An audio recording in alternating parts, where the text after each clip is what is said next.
안녕하세요, 여러분. 오늘은 전 세계를 뒤흔들고 있는 새로운 안보 위협에 대해 이야기해 보려고 합니다. 바로 드론을 활용한 하이브리드 전쟁의 확산입니다. 최근 며칠 사이에만 해도 충격적인 사건들이 연이어 발생했습니다. 덴마크 코펜하겐 공항과 노르웨이 오슬로 공항이 정체불명의 드론으로 인해 운항이 중단되었고, 러시아는 폴란드를 향해 3차례에 걸쳐 드론 공격을 감행했습니다. 이제 드론은 단순한 첨단 기술이 아닙니다. 전쟁의 양상을 완전히 바꿔놓은 새로운 무기이자 민간 인프라까지 위협하는 안보의 최대 변수가 되었습니다. 지난 9월 23일 북유럽의 핵심 허브 공항들이 전례 없는 위기를 맞았습니다.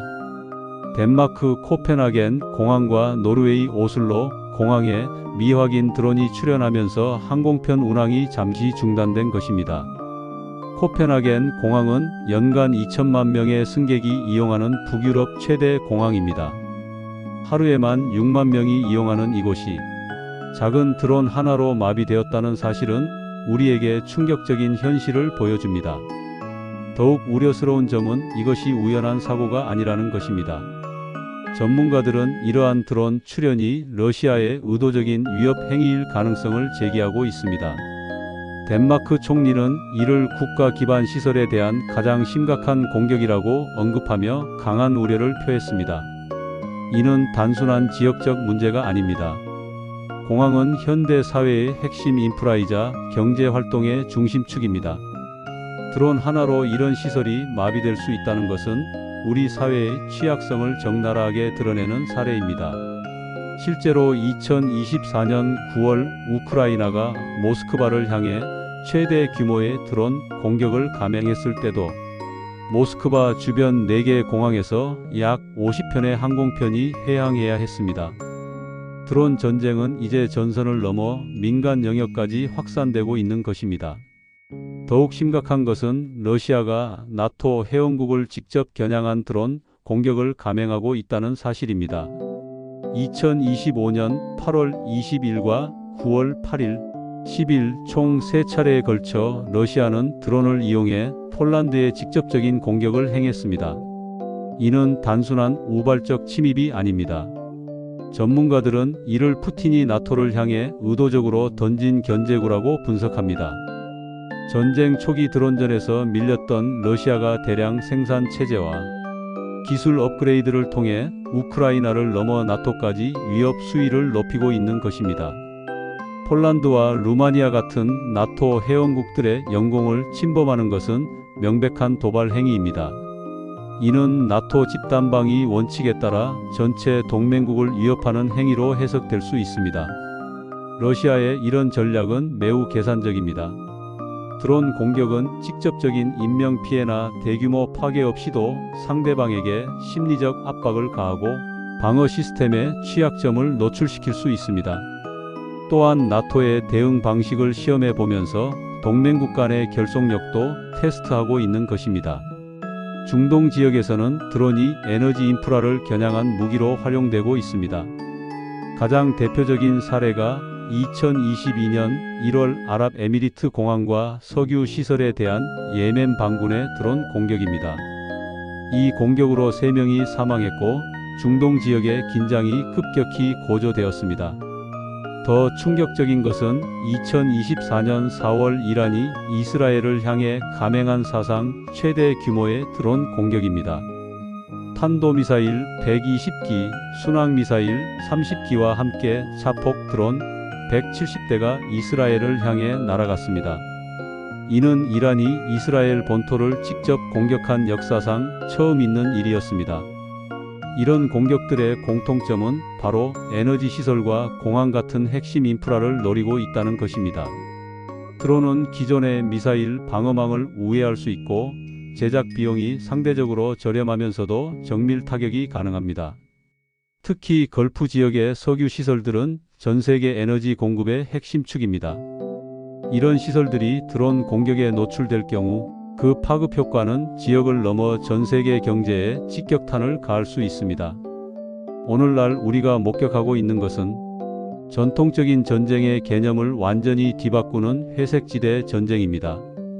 이는 드론 공격, 사이버 해킹, 정보전이 결합된 새로운 형태의 하이브리드 전쟁을 의미합니다. 이 전쟁의 핵심은 전면전 없이도 상대국의 안보, 경제, 사회 시스템에 지속적인 압박을 가한다는 것입니다. 드론은 이런 전략의 완벽한 도구입니다. 상대적으로 저비용으로 제작 가능하고 운용하기 쉬우며 동시에 큰 심리적 효과를 낼 수 있기 때문입니다. 예를 들어 2024년 11월부터 시작된 미국 동부 드론 사태를 보면 정체불명의 드론들이 뉴저지주를 중심으로 집단 출몰하여 큰 불안을 야기했습니다. 이런 사건들은 실제 물리적 피해가 없어도 사회 전체의 불안감을 조성하고 정부의 대응 능력에 대한 의구심을 키웁니다. 사이버 공격과 드론 공격이 결합될 때 그 위력은 더욱 커집니다. 2024년 사이버 보안 위협 분석에 따르면 소프트웨어 공급망 위협과 생성형 AI 악용이 급증했습니다. 이런 사이버 공격이 드론 공격과 동시에 이루어질 경우 방어 시스템을 마비시키면서 물리적 공격의 효과를 극대화할 수 있습니다.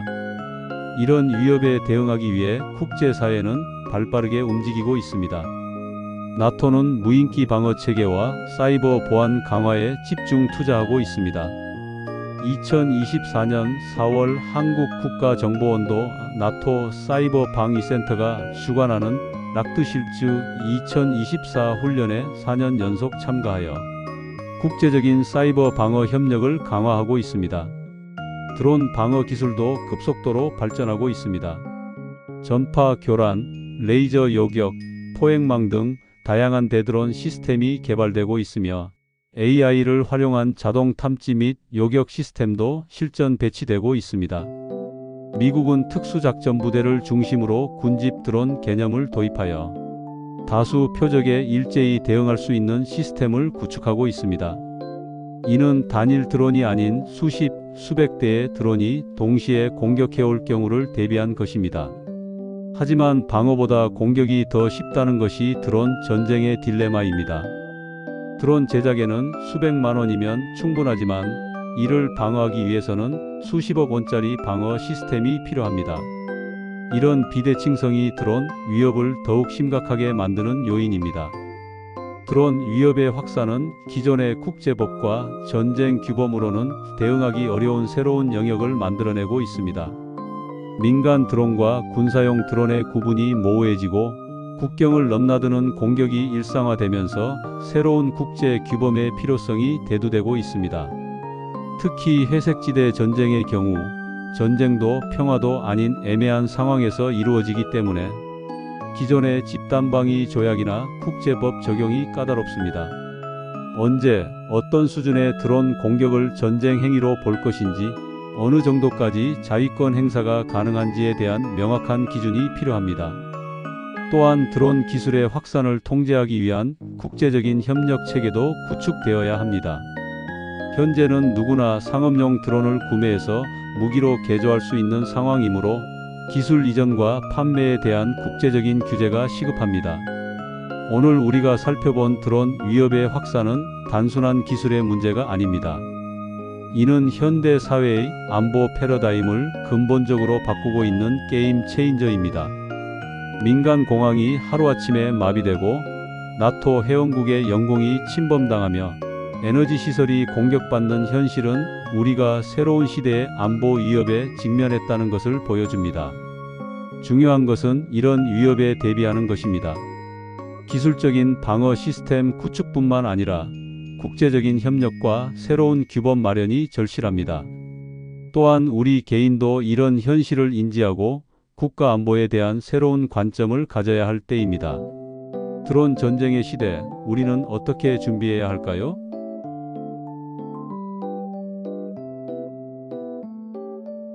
영상이 도움이 되셨다면 구독과 좋아요 부탁드립니다. 감사합니다.